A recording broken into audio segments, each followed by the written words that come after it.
questions. I'll start with Chris Bastet from the Journal-Star.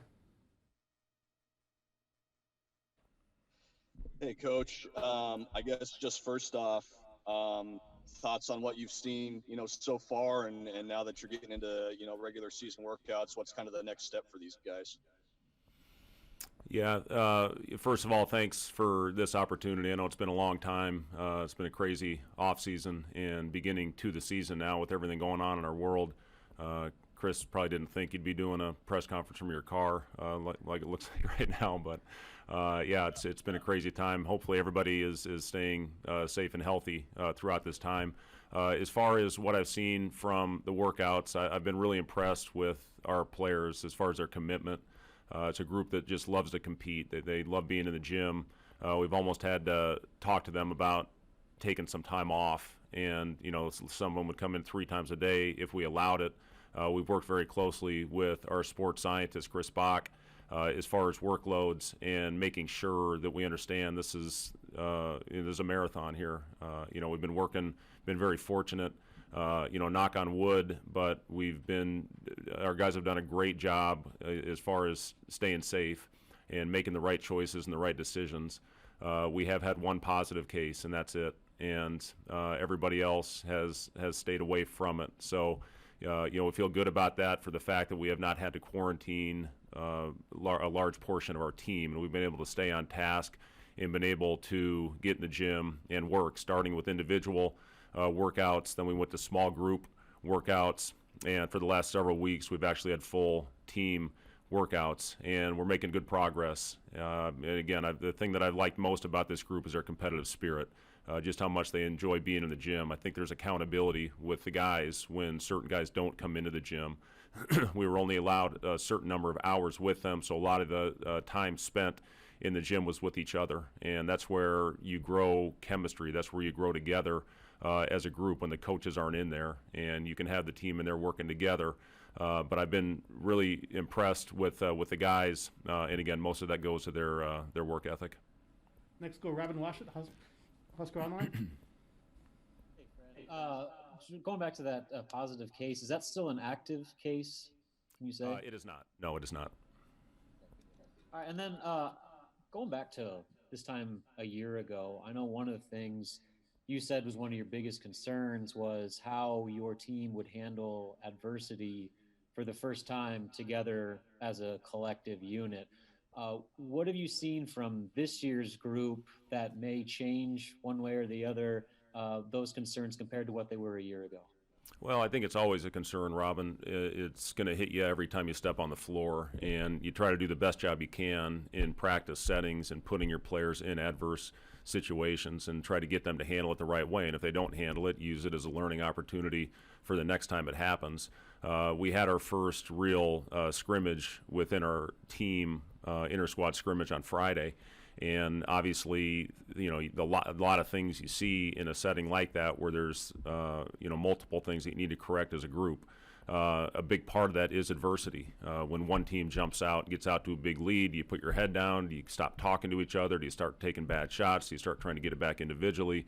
So a lot of those types of things happened in our first scrimmage. I have given them off from that time on Friday to when we start our first official practice tomorrow.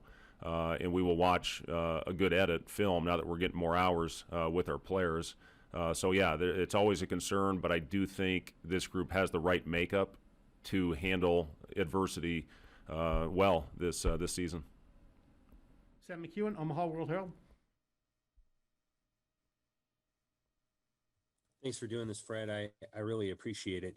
Hey, you had mentioned the chemistry. I was curious just kind of how did you guys kind of see leaders emerge really quickly? Did you see guys that just wanted to do that? And, sometimes leadership is what you do to improve yourself. And it sounds like Ivan has done a lot to improve himself in the offseason, despite some of the challenges with COVID. Yeah, Ivan's been phenomenal, and he came back lighter, 25 pounds lighter than where he left last season. He's more explosive. He's finishing better at the basket. His He's reading situations better as we continue to go along. And I think a lot of that, you look at last season and the progression that Ivan made from the beginning of the year, coming in as a 17-year-old international player that hadn't spent much time in the States, to where he was at the end of the season, had a 19-rebound game and a double-double late in the year. And I thought he got progressively better as the season went on. So to come back, I can't remember who said it, but the great thing about freshmen is they become sophomores. And, he's had a year under his belt. He had a lot of valuable experience on the floor, and I think he learned a lot and understood he needed to make changes in his body to be a more consistent basketball player. And I give Ivan a lot of credit. He really bought into that, bought into the program that he did in the offseason when he was not allowed to be here because of the travel restrictions, but he didn't skip a beat. And the fact, not only Ivan, but Thor, who had been in the system and came back and did help provide leadership for our guys because they had been here. And they saw some things that happened a year ago that can't happen if we're going to be a more consistent basketball team this year. So I have been. I'm proud of Ivan for what he's done and how he bought into the offseason program to get his body into the type of shape where he can have a major impact. Michael Brunts, Nebraska 24/7.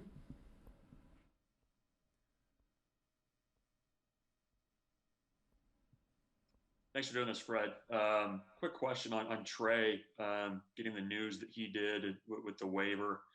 How does that kind of change things, I guess, for your backcourt and the outlook there? And also, I guess, just kind of getting that wrapped up before you guys start practice. I mean, is that a little bit more freeing for you? Or I guess the timing of that too, how does that kind of help you?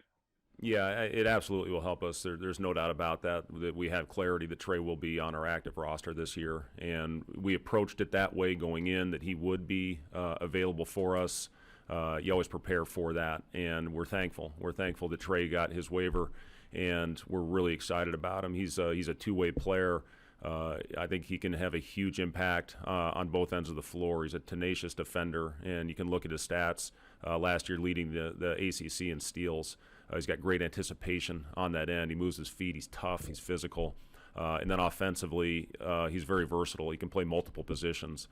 He's really done a good job working on his shot. That was a big point of emphasis for us early in the process, was doing individual skill work, getting the fundamentals right with his shot, with his footwork and his body position, and he's worked extremely hard in that area. He's a guy that can play multiple positions on the floor because of his size and his ability to get downhill. He's shown a great willingness as we've gone on to make simple plays. And when you got guys like he and Delano Banton playing together in the backcourt with Kobe Webster, with other guys, we will have multiple players that can initiate our offense this year. But I love Trey McGowan's. I love his makeup. I love everything he's all about. And, the good news that we got last week in regards to Trey being eligible was huge for our basketball team. Kevin Suits, KLLN, KGIN TV. Hi, Fred. I was curious how close you are, or do you have an idea what the lineup might look like this year with the first day of practice tomorrow? Is it just an open slate and you're going to let all the guys battle it out, or do you have an idea of who's going to be where with the season still over a month away? Yeah. Hey, Kevin, good to see you. As far as how we're going to approach everything with playing time, who's going to be the starting group, who's going to be the group that we can trust at the end of games, that will all play itself out in practices as we move towards our opener. From tomorrow, we'll have 42 days before we open our season, and that's what you look for, is who's going to be the players that give you the consistency to deserve to be on the floor, not only at the start, but obviously more importantly at the end of the games. Do I have an idea? Yeah, sure. I think we all have an idea going into it on who's going to be in your rotation, but things obviously are fluid and things can change. But yeah, I've liked this group and the competitive spirit that they brought to practice every day, and I do think we have a pretty diverse, unique group of players that can go out there and play, with multiple skills, just have different types of groups. I think we have a group that can play small, and we also have a group, if we want to, that can play a little bit bigger. You just look at the size of our team this year compared to where we were a year ago. The physicality, I think, of this group, the athleticism of this group, I think we're in a better spot. The league's going to be a monster again, obviously. It's going to be, I think, the best league in the country again, but we are certainly on the right path in going out, hopefully competing and giving ourselves a chance to win every time we step on the floor. Andrew Ward, KLK on TV. Hey, Fred, you mentioned Thor's leadership a little bit. Can you kind of expand on that and just kind of how he's kind of melded into that role? And how do you see his playing time and his role on the team on the floor this year? Yeah, Andrew, I thought Thor had a terrific year for us a year ago. He was really the guy that was Mr. Reliable for us because of everything that he did. He's always in the right spot. You never have to worry about coaching him and for Thor knowing where to be. He's got that very high innate basketball IQ. He knows how to read situations. He's a very good passer on the floor. He shot the ball at an incredibly high clip, really until about the last week of the season where he went into a little bit of a slump. But anybody that can space the floor for our playmakers, for Delano, for Trey, for Kobe as they make plays, for Teddy, another guy that certainly can make plays.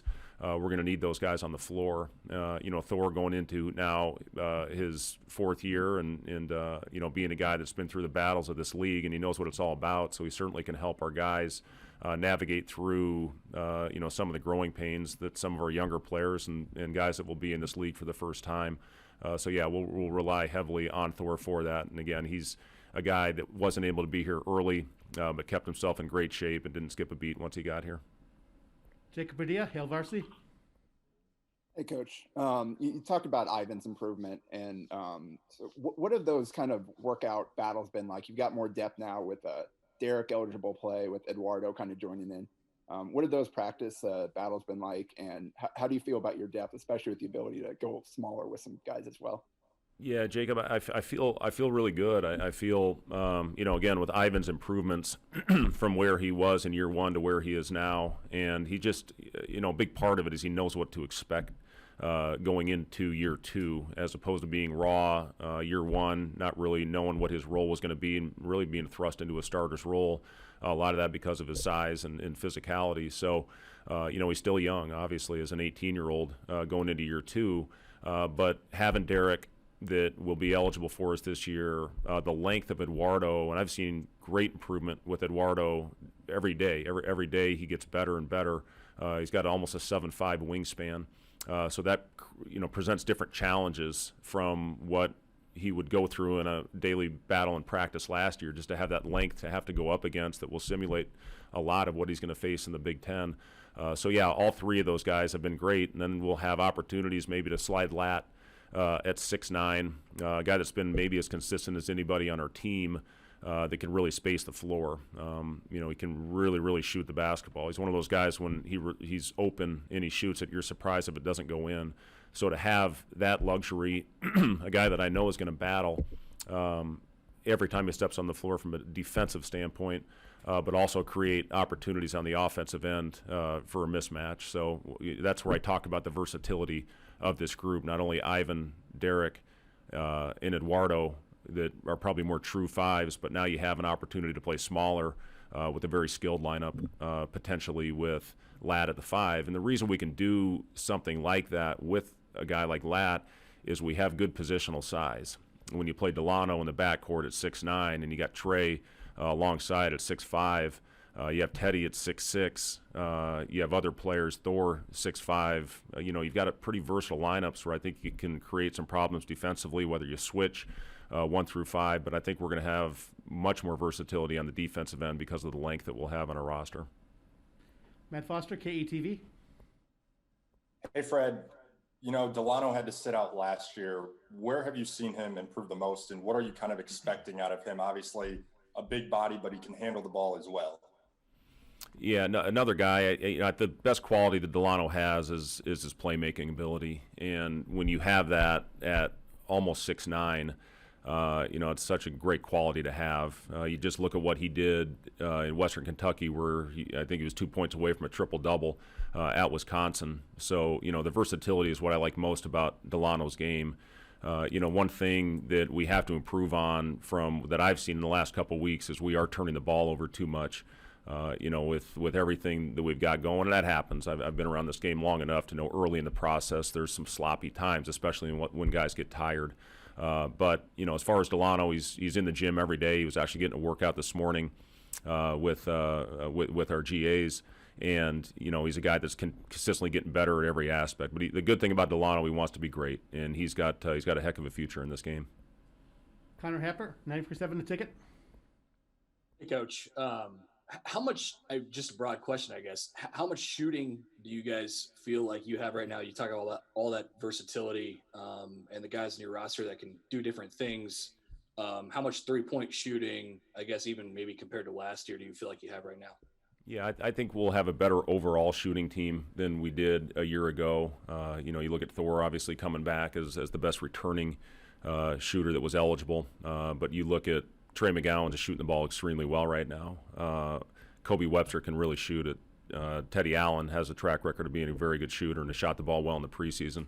Lat Mayen, I've talked about the 100-shot drill that we do as a team where he made 86, which is by far the most I've ever heard in that 100 shots. And that's not just spot shooting. That's transition threes. It's coming off the dribble threes. It's coming off screens. So to make 86 is a heck of an accomplishment. He followed that up with making 82. But you look at Shamil Stevenson, a guy that can knock down shots. So overall, yes, I do think we are a much better three-point shooting team than we were a year ago. And within the system that we run, trying to create, shots at the rim and creating open threes where 80% of our shots were last year. Obviously, to have a roster that can capitalize on that and hopefully convert at a higher percentage should give us hopefully an advantage this year. Robin Washit. Hey, Fred, you mentioned you start practice tomorrow. You got 42 days, and yet you still don't even know when your first game is going to be. How much does the schedule uncertainty impact your preparation right now? Is it still a point where you're just focused on yourself? And at what point would you like to at least know when and who you're playing to start the year? Well, we're going to approach it as if we're going to open our season on November 25th. And, what the schedule will look like, we don't exactly know at this point. It's very fluid. Obviously we'll work with the Big Ten and the schedule that they decide is best for our league. But, right now we're going to approach it as if we're going to open our season up on the 25th. Sam McEwen. Following up on what Robin said, there's a name for this tournament, the Golden Window, that's out there. Oklahoma State has announced that they're coming to play in Lincoln. What can you tell us about the Golden Window event? And perhaps, if you can't give us all those details, why perhaps you guys are exploring wanting to start the season in Lincoln and host teams here? Well, yeah, I just, as of right now, there's just not a lot I can talk about just because, we're still working with the Big Ten on exactly what our schedule will look like. Obviously, we're preparing to play the full 27 games, and the way it works is if you have an MTE event, you can play 27. If you don't have an MTE, you can only play 25. So we're preparing as if we are going to play a 27-game season. Now, if the Big Ten tells us otherwise, then obviously we'll adjust. But we just feel we have to get out in front of it and try to prepare as if we're going to play a 27-game schedule.